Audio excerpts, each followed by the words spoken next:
Welcome back, Apprenticeship Diary listeners. This is There's an Energy, part 2 of our time with the awesome, fabulous, magical DJ Chuck Nunn.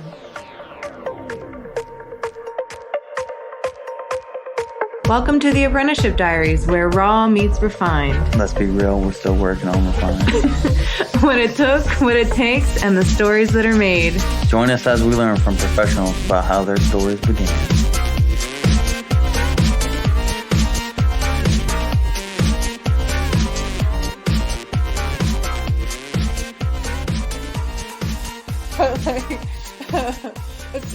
It's crazy that you think this way, which, by the way, everybody should know that Chuck and I really started hanging out. We met before this, but we had a podcast before this one.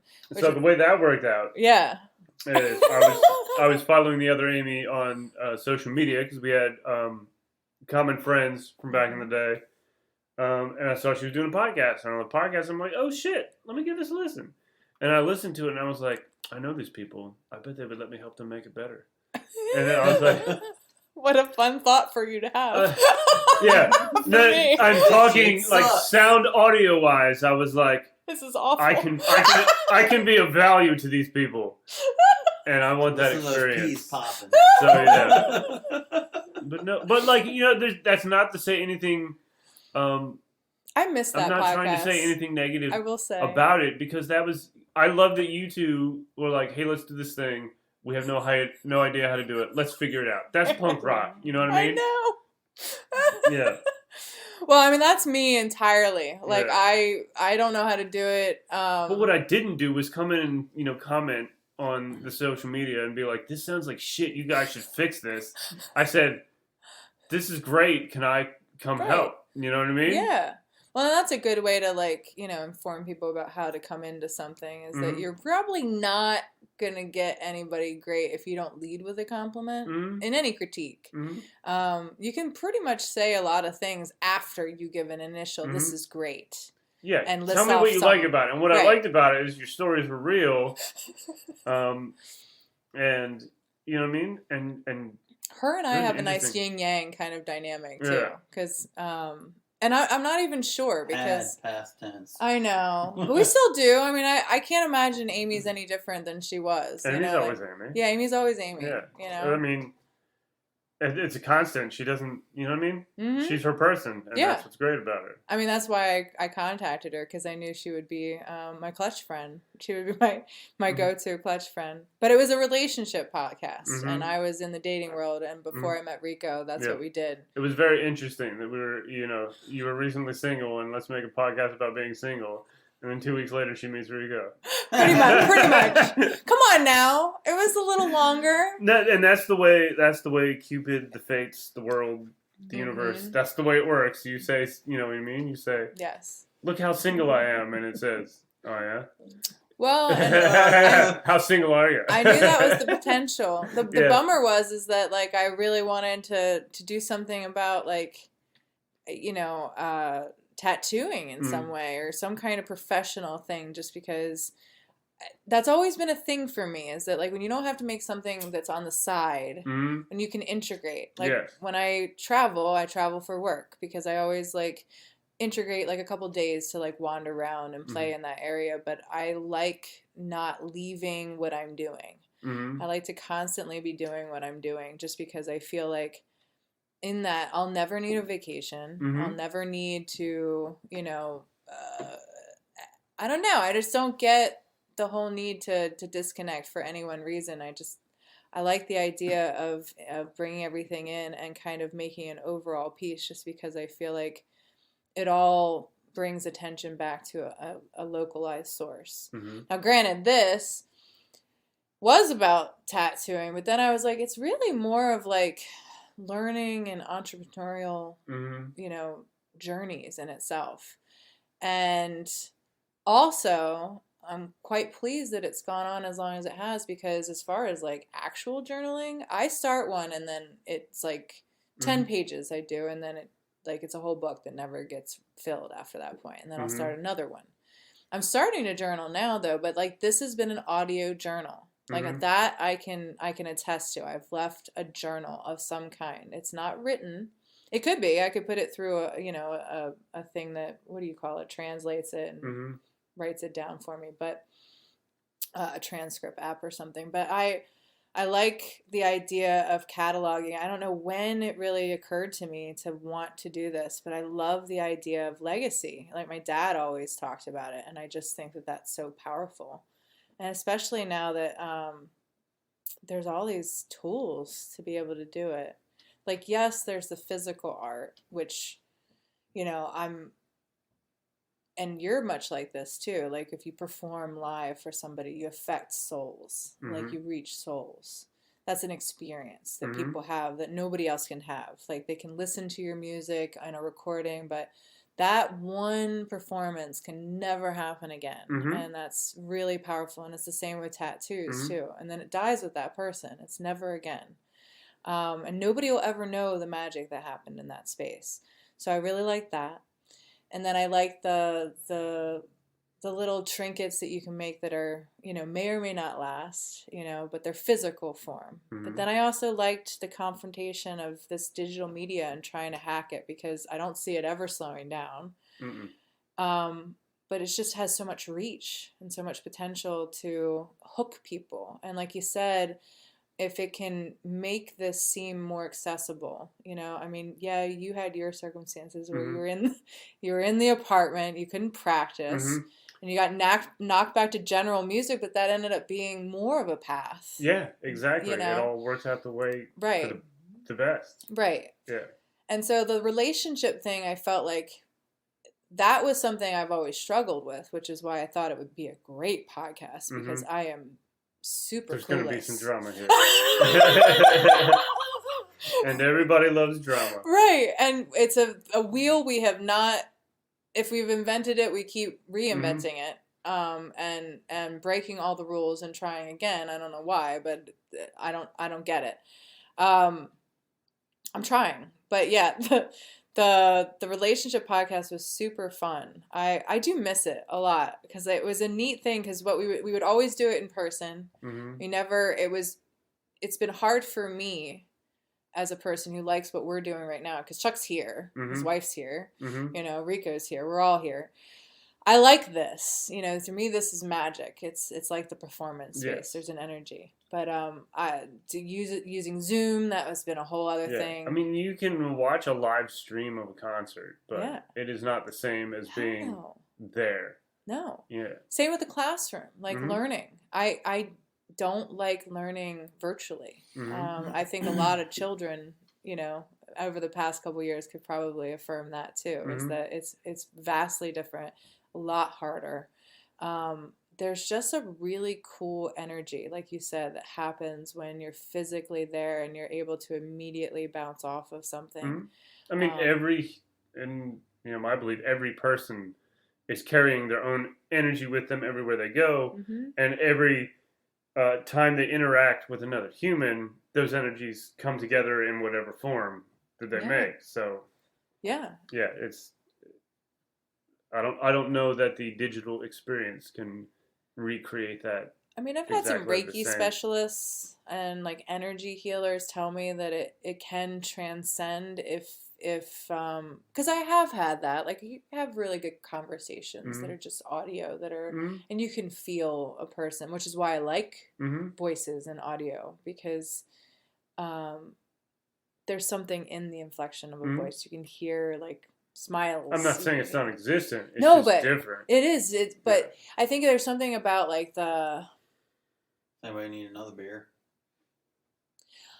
I don't know what it is. There's less anxiety when you're with somebody, at least for me, because I feel like if you're here, it's all okay. Whereas if we're not here, we then have to deal with the medium itself, the digital thing. There's some like constriction or roadblock that you're gonna have to get through.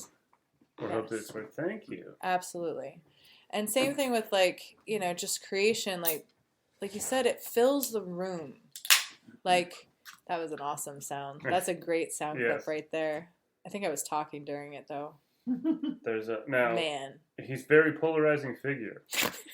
But I will tell you that there's this one Justin Bieber song where they used a can popping as part of the song. I love that. And I was like, say what you will about Justin Bieber, but the producer who produced this track for him, that can pop is awesome. It's brilliant. I'll think of the song in a minute, but it was popular for a little while. Bye, headphones. Sorry, I just talked with my hands and killed the headphones. All right, but anyway, yeah, can pops are great. I love it all. We're getting all of this.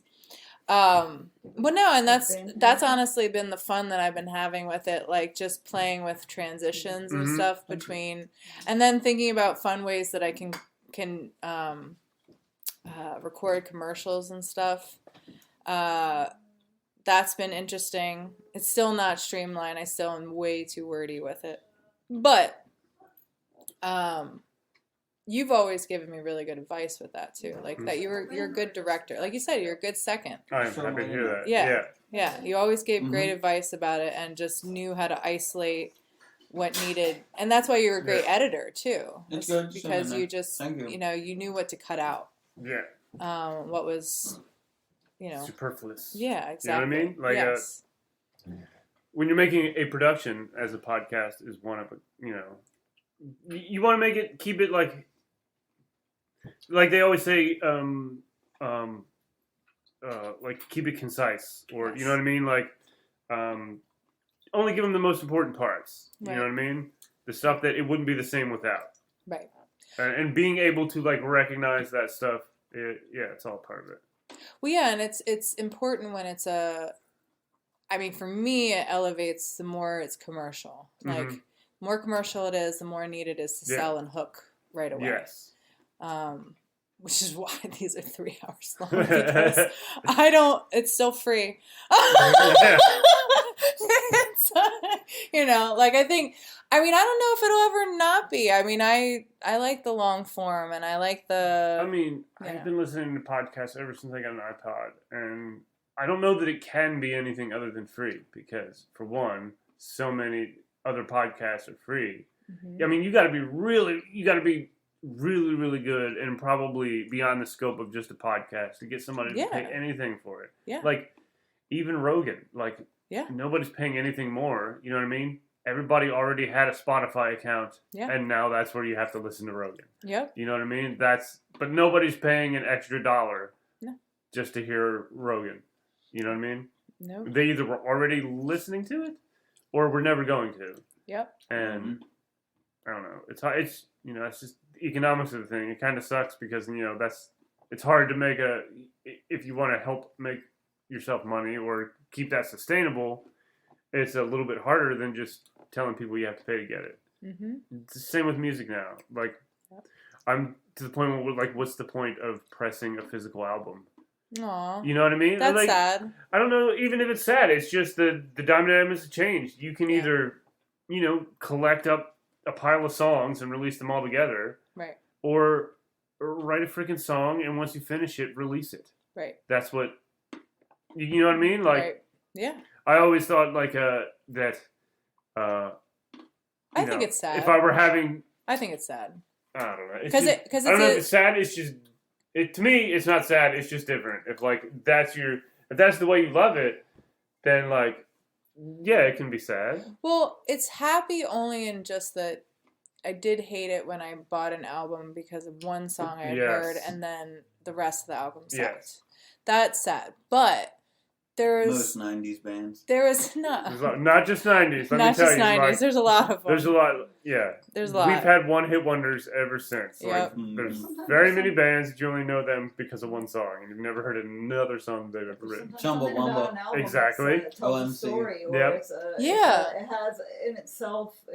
The album in itself is the art. Where some albums are truly great. A combination of everything. And reading that internal cover, like the internal pamphlet that they had with CDs, that like was an art form in itself. Well, we've lost that tactile piece of it. Yeah. But if you're going to give me a whole... It's not necessarily better or worse, but it's different. If you're going to give me a whole album insert and you don't bother to put lyrics in there, go fuck yourself. Yeah. That's how I feel. No, I agree with you. You know what I mean? I wanted those lyrics to be in there. Because, like, I could just...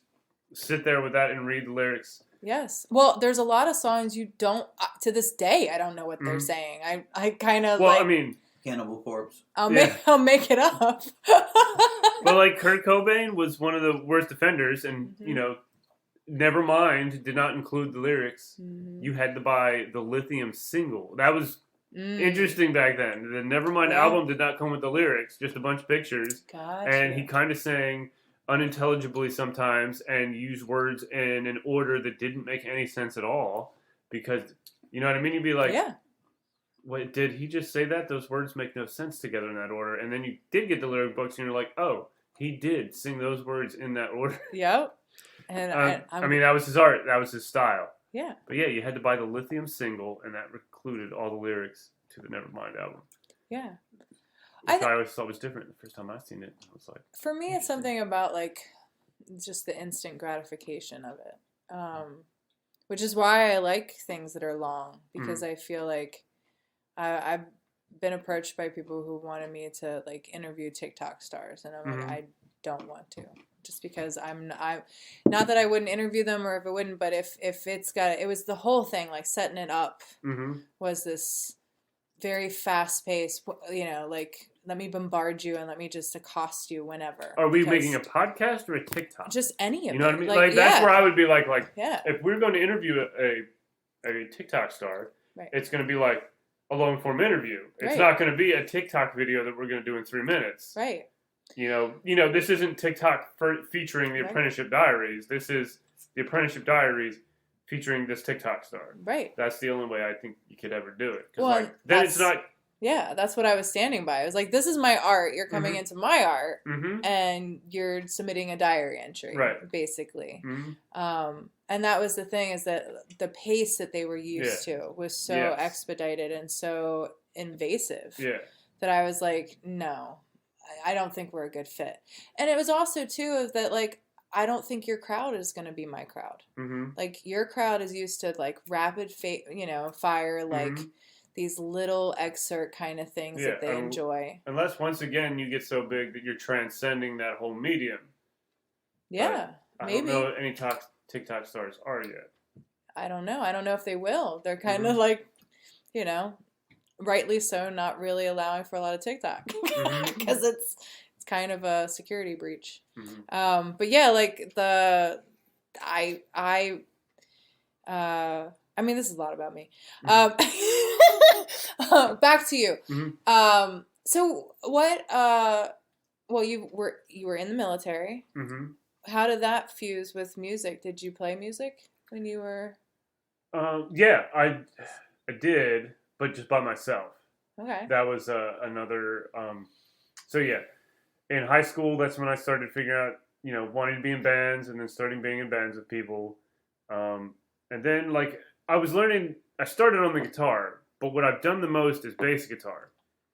And how that happened was, you know, always wanted to be in a band, so I was always getting a band together, and having a band. And one time, and every band has to have certain things. You need to have a drummer, a guitar player and singer. You also need a bass player. So in one band, the bass player decided he didn't want to be in a band anymore. So I was like, fuck. We can't be a band without a bass player. Somebody's got to play bass. Yeah. Fuck it, I'll play the bass. Right. And so I started playing the bass because I wanted to have a band, and the band has to have a bass player. Yep. And then I realized that like I turned out to be more valuable as a bass player because everybody and their brother and their mom are a guitar player. You know what I mean? Yep. So, and they can't all be in bands without bass players. I personally think the bass player, if I were to analyze personality, if we were to attach personality to every person in the band, the bass player is the best. Like, if you're going to date anybody, date the bass player. Everybody I could disagree with you. Yeah. Everybody else is a mixed bag. Yeah. And it could be really bad. Especially lead guitarists. Lead guitarists can be unbelievably obnoxious. The bass player is accustomed to not being the center of attention. Yes. Like, he's accustomed to being a good number two, a supporting character. On the slap. Yeah. Well, and it's a hard thing to do too, because you're not doing melody, so you're hitting certain parts of it that are very essential, but are not. you know. The job of the bass player is to bring the worlds of rhythm and melody together. Yes. Because the bass player and the drummer always have to be best friends and be on page together. That's the foundation. And the of any drummer is the song. second one that I would say. It could be a mixed bag. Yeah. The bass They can player also- stuff, but the drummer. Drummers can go either way. Yes. Like, he can either be Animal from the Muppets. Jen's like, no. Or he can... But you might be right. yeah. One or the other. Yeah. I've met very Stories are little, Crazy. and I'm sorry for all of the lead singers, and I mean, I haven't But met y'all many. are just a type. But I've just met you, and I've thought, yeah, you know, I like your music. Mhm. That's about it. Like, we don't have to hang out. It's Mhm. cool. But bass players, they're quality people. Like you said, they're just they're solid, and they fit that very essential piece of music. And like you said, they're not part of the limelight. It's that kind of thing that, like, you don't always recognize hearing the bass in the song you're listening to, but if it wasn't there, you would notice something is very wrong. Yes. Yeah. Yes. Very wrong. Yes. Yes. I would imagine the drum wouldn't feel as good. Like you no. said. Treble too high. Yeah. Yeah. No, totally. That's interesting. Mhm. I'm glad we're having this conversation because I think I'm able to, it's weird, I'm able to visualize it a little bit more. Yeah. It's very strange how Yeah. my brain works with, like, in learning. Well, yeah, I'm glad you said that because, Yeah. I mean, you're a visual artist. Mm-hmm. So trying to, I like being able to explain how music is it's just like visual art, but with your ears. Yeah. And I like that you're recognizing that and seeing those, like, throughout my life, I've seen the similarities between, like, music and everything else, because, like, my whole lens in the entire world now, I guess, goes through music. Everything is music and a vibration of sound waves or something like that. Well, no, and I that's how I learn. I know it puts a lot of people off because it's almost like I'm questioning them, but that's how I learn, is like just trying to hear it, have a conversation about it, break it down in ways that I understand it, and then you're looking for ways to make it click. Make it sound.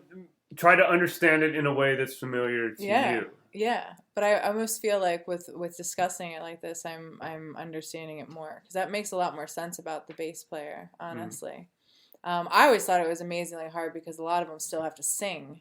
Oh yeah, that's one thing I still can't do. Right. Unless we're talking like a super simple bass line. Right. That I don't have to do much to, but if I'm, trying to keep a groove and fit it, you know what I mean? Yeah. Then it's really hard to do.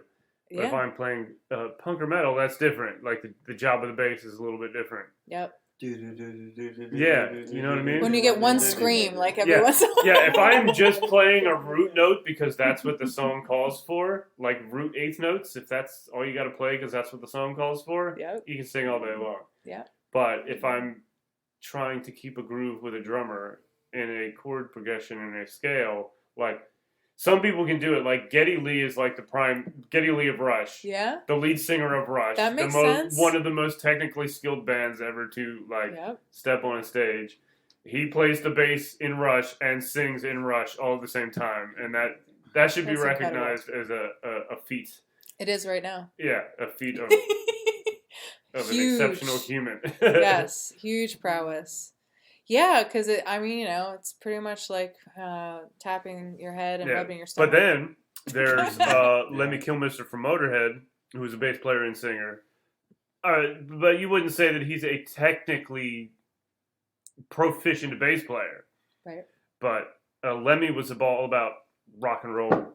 It was a punk rock attitude towards rock and roll. That's what he wanted to play. Yep. That was the art he was presenting. He was doing the job that the Motorhead bass player and singer in Motorhead needed to do. Yep. You know what I mean? He wasn't going to be playing Rush songs. Yeah. Because that wasn't his job. Mm-hmm. And there was a need for both Motorhead and Rush in the world of music. Yep. And also, by the same token, Geddy Lee would not make a very good frontman and bass player for Motorhead. Yes. Yeah. So. Well, and it's cool when you can be versatile like that. Yeah. You know, and Well, I mean, it's like we said, like with music, it can be versatile like that. Mhm. But I do think that when you have a soul or a spirit of like what you want to produce, that's when it's hard because when you're coming together as a band, you know, The word, everybody's- yes. This will all lead into how I became a wedding DJ. But yes, being in a band is like being married to 4 dudes who all wanted to go their way. Yes. You know what I mean? Like when it comes together and you all have ideas and write songs together, and it all works, and everybody's on the same page, it's absolutely magical, and there's nothing else in life that can recreate it. Right. But like if everybody's not on the same page, and you've got ideas of things that you want everybody else to do along with you, but they don't see it that same way, it can be frustrating. So, you know, I was in a band, and not that like I love playing with all those dudes, and still would at any time if one of them called me up. Still do. Every now and again they'll call me up. Hey, can you come fill in? Can you play this gig? Oh, that's awesome. And I will do it all the time.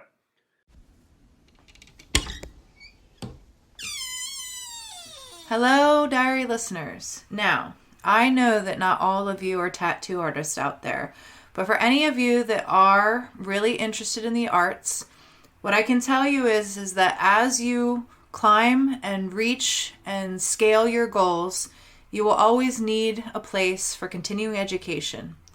And this podcast is very fortunate to be able to offer a 10% off discount on a subscription to Reinventing the Tattoo.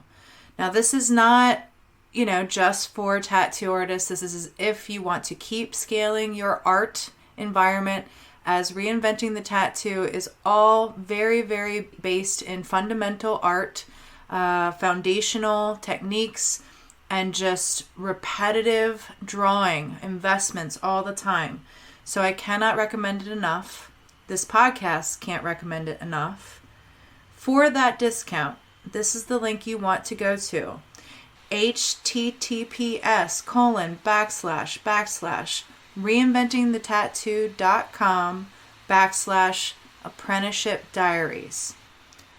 Again, https://reinventingthetattoo.com/apprenticeship diaries. With that code, you will get 10% off a year subscription. It is such a great wealth of knowledge. I cannot say enough. So go check it out. Do yourself a favor and turn that notch up on everything that you got going. Thanks, diary listeners. Back to our podcast.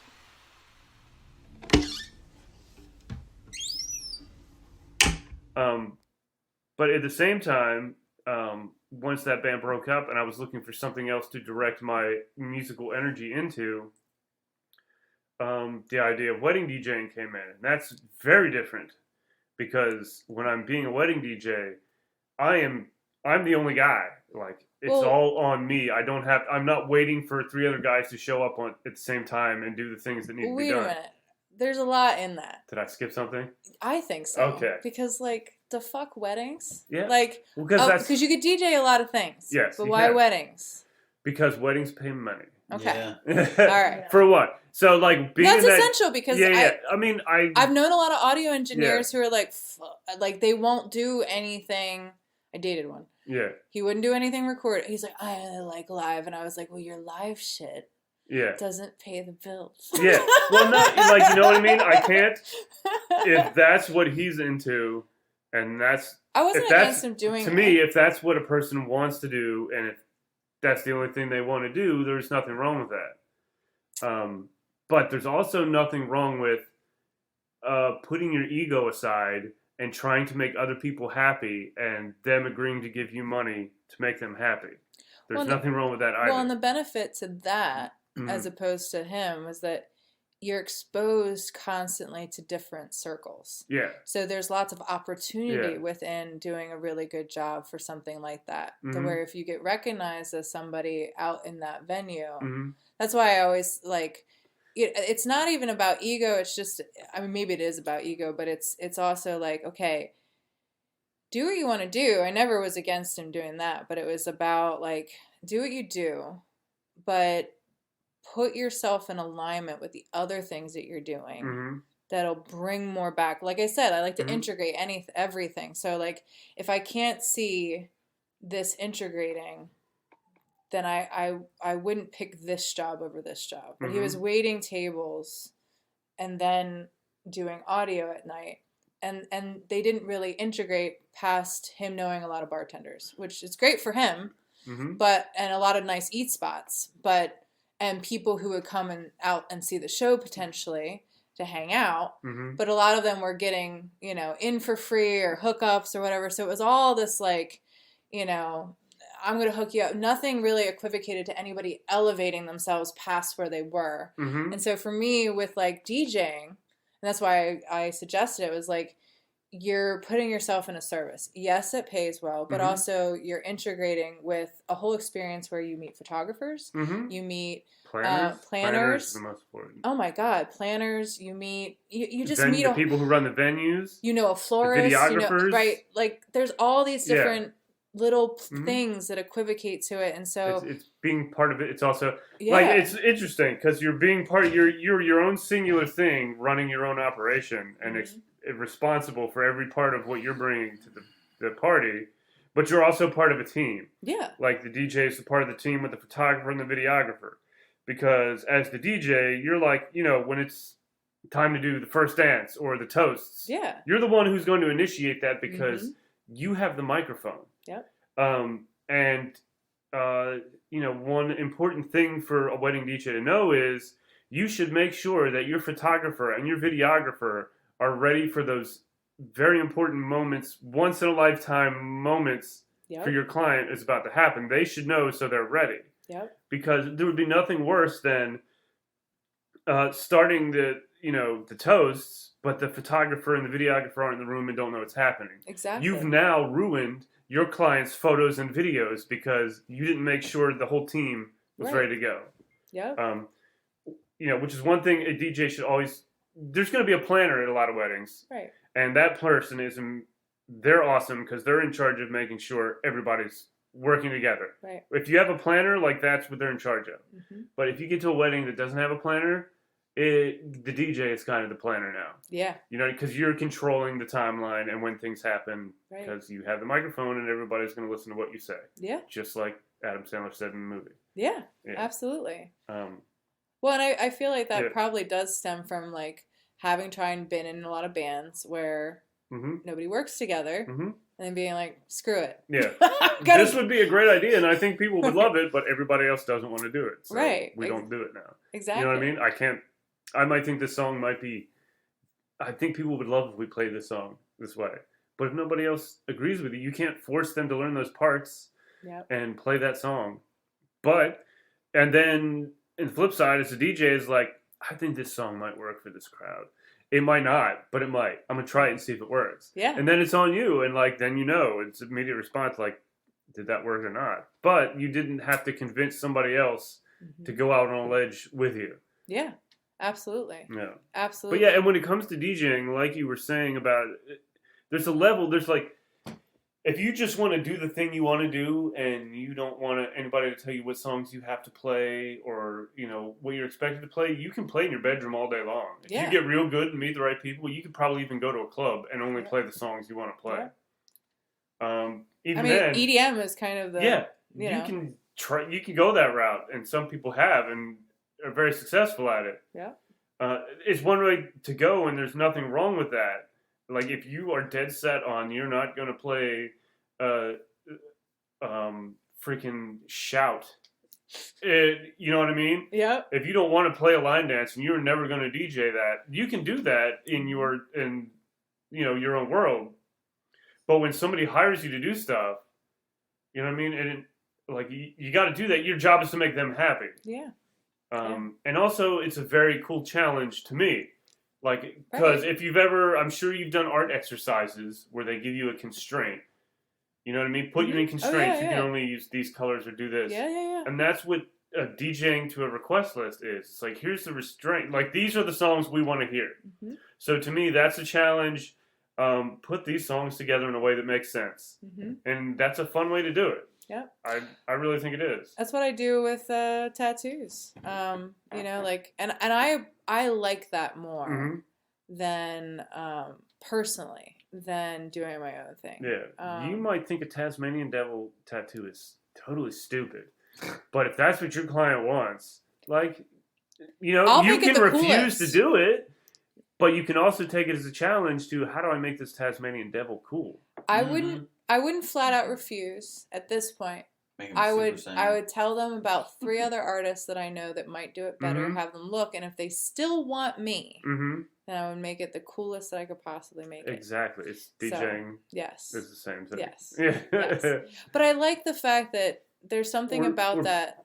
Bands in general, like, Yeah. we love you, and we think you guys are a great band. We've got this little dinner jazz club going on down here, Mhm. and we'd love to have you. And it's like, well, we don't play jazz. Right. But I know this really killer jazz band you might want. No. We want you guys to do it. All right. It's gonna be Okay. the worst jazz you ever heard, but You know? it is going to be true quote-unquote jazz. Yeah. That's when you can just play whatever you want that doesn't go together, and you just call it jazz. Yep. Well, I gave this advice recently to somebody that that is breaking into art more and more and more, and he said he sent somebody my way, and he said they wanted a portrait, but he does photography, and I said, are you sure that they don't want, like, they call that a portrait still, Mhm. even if it's a photograph. I was like, are you sure that they don't want, like, a portrait that you've done? I said, I wouldn't question it. Like, if anybody comes to you and wants your work, just set up a consultation. I was like, right away. Mhm. Like, because within the consultation, you'll get to the nitty gritty of it, and then you can find that out. And if they're unclear about what you do, they'll find out real quick that they're unclear. But, I said, I wouldn't like refuse the work before you're very clear on what they're asking for. Yes. Mm-hmm. Because they know why they're hiring you. You might not, but Mhm. they know. And that's kind of what I like about it, is there's something that's specific about me. And I would imagine with being a DJ that's the same with you, is that it's become very specific in terms of how you do it. You get referrals, Yeah, well, I mean, before there's always a conversation that I have with the couple who's looking to hire a DJ, where it's a consultation. It's the same thing. Yeah. I explain, this is, how can I answer any questions you have, and this is how I DJ a wedding. Right. And it's that, it's basically do we think, it's a consultation. Like, this is what we want. Is that what you do? Right. And if they wanted something that was different than what I do, like I explained that, like, I mix like this. I am not on the microphone all the time. Right. I let the music do the work. I don't teach people dances. Right. You know what I mean? Like, are there people who teach dances? that was a whole big thing about Really? wedding DJs used to do that when they were the MC and the DJ, or like, it used to be a thing. And yes, it sounds cheesy because it's cheesy. And people used to do that. Like, that would be part of the entertainment. They were the makes sense. entertainment. We're going to, you know what I mean? Still do Yeah. do that. Here's the electric Yeah. slide. Hey, they would see their job as trying to get people on the dance floor Right. and have a good time. Right. And I don't know, like, so if you encourage people to get on the dance floor by interacting with them, that's one way you can do it. Right. Or you can just play songs that people like to dance to. Right. That's my approach. I'm not saying one way is wrong or not right. I'm not saying their idea is not right. No. It doesn't. That's why you strike have me that way. the consultation with him. You explain that's not the way I do that. And some people don't want that guy to Right. DJ their wedding because they think he's corny. Right. You know what I mean? They just want the guy who's going to play the music they love, so them and their friends can dance to all the songs they love and have a great time all night long. I mean, I wouldn't call a cover band any less artful or No, there's nothing wrong with a cover band. And you just got to do it well. Yeah. All of it is do it well. People don't hate cover bands; they just hate shitty cover bands. Yeah, Yeah. exactly. I think, like, I don't. Maybe that is just me because I just enjoy watching musicians perform. Yeah. You know what I mean? Especially when they do it well together. Mm-hmm. Yeah. Oh, definitely. What is well, we jumped around a little bit. You went from military, you did solo. Yeah, was so the in the thing military, there wasn't, a lot of opportunities for music. I mean, there would be things like you would meet other people in your command. Like, I was in an aircraft squadron, so that was like, we're talking 200 people that all live in close proximity and all travel for work together. Right. It's a lot. And there would be a couple musicians in that squadron, and so you might meet some people that you jam with.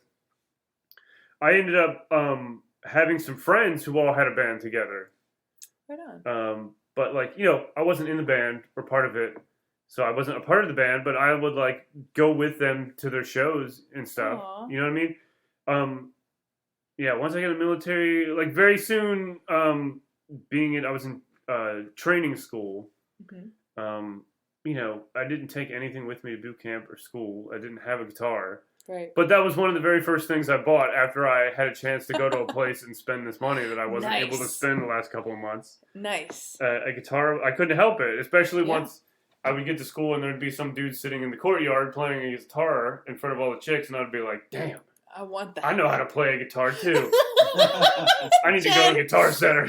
She's just shaking her head. She's like, men. No, it's so true. It's so true. So yeah, and then after that, I always had my guitar with me where I went. Yeah. But I wasn't playing with people, but I was still playing, you know what I mean? Keeping practice. Yeah. Yeah, that's awesome. I'm sure it was cathartic too, because it was something that was just yours in a Mhm. sea of orders. Mm-hmm. You know? Like, Yeah. do this. And go not there, everybody you could know? do it, like, Yeah, you know. absolutely. I think that's really cool. So after you got out and everything. So after I got out of the military, very soon after that, so before I had gone into the military, as part of my musician days was going to open mic nights. Oh, like, right on. you know, the first bands I was in, you know, That's ballsy. we didn't know how to book shows, but we knew that they had things called open mic nights, and you could just show up and Oh you my could play God. anything you want. So That sounds like the gauntlet. to we me. started doing that like every week. We would go down to the 8x10 in Baltimore. That's punk It's rock now as hell. called maybe it's called something else, or it used to be called something else. The something box, the funk box, maybe they call it that now. Anyway, it's down on Cross Street, or near Cross Street, near Mother's. Oh. It used to be called the 8x10, but Oh, they yeah, had yeah, open mic night every Yes, Monday, I and know the we 8x10. went there for every week for a very long time. Wow. And that's where we learned how to be a band in front of people, Wow. which is very valuable. Even though we would always end up playing very late because we were the new people on the scene and very loud. Mhm. That's the way we played, so we would always end up playing late at night. But we did that for a long time. We put in. This is the thing I've been thinking about, and the past week leading up to this is apprenticeship. Good. It's like you got to when you're beginning something, an apprenticeship or something, and you're hoping it'll be something bigger down the road. You have to put in the suck time. Yes. You know what I mean? Yes. It's paying, it's called many things. It's called paying your dues, Earning it. Earning it. You know. yeah, putting in your time. It's called many different things. Embrace the suck. Yes. But in the music world, that is something like playing an open mic night in front of nobody except the bartenders at 2 a.m, because that's the only shot you got. You know what I mean? And eventually you do that enough times and people see you keep coming back and you mean it and you're real about it. You put in the suck and the time, they're like, and we would get moved up earlier into the night, into the primetime slots. Well, I would think too. But it didn't happen right away. You had to put that in. I wouldn't think it would, just simply because each place has just different acoustics. Mhm. They have different, area for you to be on. I would imagine a smaller stage is probably easier to command than a huge one. Oh, yeah. Because you got to move if Yeah. you have a big stage. Like, you Mhm. can't just be in one place. That's how like small bands go from being. Not every band moves up to that big stage Right. level Right. because it's another layer of things it's another layer of putting on a show Right. that not everybody can do. Like the Mhm. learning how to use that whole giant stage is a whole nother level of Yeah. technique. Absolutely. So, and that's the thing is that, like, I would imagine the more you put in, the more you know that stage, that Yeah. acoustics. You can Mhm. make adjustments as you're there. I mean, you learn how to put on a show. Like it either Yeah. comes to you naturally, or you can be taught it, or you just don't get it. You know Can what you I mean? see people when you're up there? Because it seems like it's very blinding. Like individual people, not so much. Gotcha. You know what I mean? Yeah. Like yeah. You can kind of just see, like, the wave of bodies. You feel the energy, and Yeah. you can see Gotcha. how people are. You can see a general way of how people are responding. Gotcha. Yeah. like movement versus no movement definitely looks very different. You know what I mean? Yes. Like cheering versus crickets sound very different. Oh yes. Oh yes. Yeah. And the energy, at least to me, it feels different. Like I could tell when the people in the place we were playing were enjoying what's going on and when they weren't. It feels different. You know what I mean? You can feel that energy of like, oh yeah. It either feels like, oh God, nobody wants us here. Or it feels like, oh God, we're gods. You know what I mean? Yeah. We're doing great. Oh yeah. Well, I mean, it's the same. I've only been able to register it in conversations. Like I can feel the awkward tension in conversation, and like when there's that deadness and the, or there's just like a, and somebody, you can feel their whole body like tense up or whatever when you say certain things like that. I can register. But yeah, like not really much with an audience, because I've never done. I can't say never. I've done small speaking engagements, but I've never done. I mean, what you talk about with an open mic night sounds like, going and doing a comedy skit and then. Oh yeah, open mic is the same thing as like an open mic in comedy. Yeah. Yeah. Like that's daunting, dude. Yeah, like, we put on an open mic night because it's Monday night and nobody's coming the fuck out anyway. Yeah. We're not gonna, you know what I mean? Yeah. We're not gonna lose any more money than we're already losing. Yeah. Some of your idiot friends might come out, so we might sell an extra beer or two. Yeah. Nobody really cares what you're about to do. That's why it's an open mic. If anybody gave a shit, they wouldn't give you a live mic. I mean, that's kind of nice in some ways. Yeah, that's kind of nice in some ways. It's not going to be on a Friday night when anybody cares. There's never been in the history of the world open mic Friday night. I don't know. And if there has, like, I don't know. I've never been to it. Very independently wealthy club. Yeah. Why would you do your open mic on a Friday instead of getting a great act on a Friday? Right. When people, I don't know. I think that's it's really neat to do something like that. Really, really neat. Now, did you have any pre-fight hype kind of thing, like things that you would do before you got on stage to psych yourself up? Not. I wouldn't say not really. Just be nervous. Like, and even still in DJing sometimes with weddings, like, I'm not really close to settle until after ceremony's over. Right. You know what I mean? Because, like, ceremony is the one you can't get back and that nobody's going to forget about. Right. Like, once we get to dancing, the dancing, post-dinner dancing, like, you can train wreck a mix. Like, I still, like, will hit the wrong button. Like, the worst part, and I know there's a setting in my software to stop this from happening, but I'll have a song playing on one side, and I'm scrolling through my library, looking for the next song, and I all right, that's the one I want. Click on the button, and then all of a sudden it switches right to that song while the other one's still playing. It's because I'm an idiot and loaded it onto the wrong deck. Oh, no. There should be a setting that doesn't let me do that. Yes. Anyway, you can make a mistake. You can train wreck a mix, but people will forget about that train wreck if they had a good effing time. Yes. But if the one ceremony they ever had for getting married, like, you effed something up. Yes. Or a first dance, you know what I mean? Like, that's the one thing that I remember is, like, the ceremony was great until the DJ played the wrong song at the wrong time. Mm-hmm. You know what I mean? Oh, yeah. So I am never settled until... I don't start to get settled till after ceremony. I still get nervous. Like, that's the only thing pre going on stage. You get nervous. You know you still care when you're getting a little bit nervous. Oh, yeah. I was wondering if, like, so I would imagine for me... Like, when I'm doing a tattoo, a big thing for me is setting up my setup. Oh, yeah. Like, setting up the gear and things like that. And I kind of talk with my client as I'm setting up the gear, and I let them see me. You probably do it the exact same way, the exact same order every time. Yes. Yeah. And it's just like either that or it's just it's something. You're running through your checklist to make sure you have everything you're going to need before you start. Right. And it's just like one of those things that kind of gets me into that. Okay. Yes, it gets you into we're about to do a tattoo. We're about to go live. Yeah. Now, mode. I would imagine too, like, because a wedding is so much like a tattoo in that respect, because it is that one moment that if you mess it up, it's there. Yeah. Don't tattoo no regrets on somebody, or nobody's ever gonna forget. Or they'll regret it. Yeah. Double check, you know double what I mean? check. Measure once, cut twice. Well, and that's what I was going to get to. Do you have a lot of... Spell check 3 times if you're a tattoo artist. Yeah, like, do you spend the night before, you're about to do one? Like, how does that... Like, Generally, sometime within the week, there will be a time where I sit down and go through and put all the songs into my software in a folder in playlist. Right. And so I will go through the paperwork we have where, they went into the computer and they entered all the stuff they wanted for everything. And then I take that and be like, here's the songs I need for ceremony in this order. Right. You know what I mean? And I just go through that and make basically playlists for here's the ceremony, all the songs in this order. And then here's our formalities, our intros, first dances, parent dances. Wow. All in that order.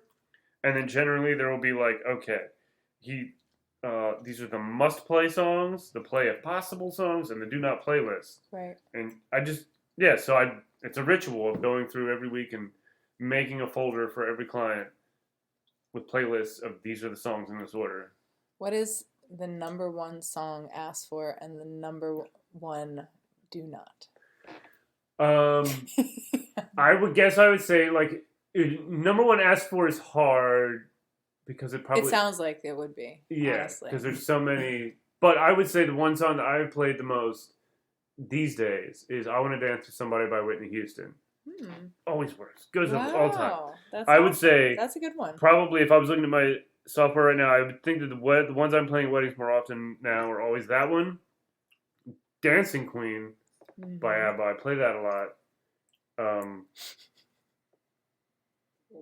But yeah, those would be the top 2 for sure. And then after that, there's just like songs that I know that work well, but aren't always on a request list or thing. And that's another thing. A song might be somebody's number one must play, but also somebody's number one do not play list. Right. Because music appreciation is subjective. Yes. Well, then there's also music that is appreciated, but you can't dance to. Yeah, exactly. Same thing. There's a lot of those where you're just like, okay, I guess we're just gonna jump. That's why we have cocktail hour and dinner for those songs that you love that are not dance floor bangers. Yes, exactly. Yeah. I love it. Uh-huh. I really like that. Yeah. There's a time and place for any song. Now, I don't know the timeline. Were you were DJing when you contacted Amy and me, right? I was starting you were to just starting get to. into it. Yeah, right that was about the time where like the band I was in had broken up. I didn't have that side gig anymore going on. I haven't really started with the DJ company yet, but it was about the same time that I started. So I thought I got the idea I should be a wedding DJ. So I started looking around. What are some DJ companies in this area, wedding DJ companies in this area, and do they have a contact us to be a DJ page on their website? So I started, Googling Baltimore wedding DJs, and then you get a Google list, and you go through every website until you find one that says, be a part of the team. And then when you find out one, you send them an email and see what happens. That's awesome. And that's pretty much it. I sent an email, and the dude was like, all right, well, this is our, this is the way we do it. We're going to have you come shadow for some events. Shadow is the same thing as intern. Yes. You come, it's the same thing as interning with tattoos. Right. You come here and get an idea if you think this would be something you like. It's a trial period. Right. It's expose you to what's going on and what you need to do, what is expected of you. Right. And would you like doing those things? Because if you would hate doing those things and you would rather just DJ all the songs that you love, then now we know this isn't for you. This isn't for you. Yeah. So it did was a whole season of that. It was like an entry level kind of like. Yeah, there was also not anything expected of you except Gotcha. to show up and not look like a train wreck. That's pretty when cool. You got there. That's pretty cool. And you learned a lot of things, I remember, off of Skillshare too, right? Yeah, there's a lot of stuff off of Skillshare. Like anything, that's the thing with the internet and YouTube these days. Anything you want to know, somebody either will tell you about it for free or put a whole lot of time into making a course that you can follow along with for a little bit of money or a lot of bit of money, depending on what they believe it's worth. Yeah. I do feel like you do pick up those little things, though, along in practice. Everybody, like, I've been through many different DJ and music production courses, And everybody does things a little bit differently. And every time I go through a different one, I pick up a little something different. Like, oh, That's cool. This person does that different than this other person, but that's still another way to do it. And, you know, which way might I like, you know, Very cool. try different ways and see if that's the way you like to do it. All right, diary listeners, that's part 2 with Chuck Nunn, or Nunn Chuck, as we like to call him. Please check back next week for the conclusion. Wishing everyone a great week.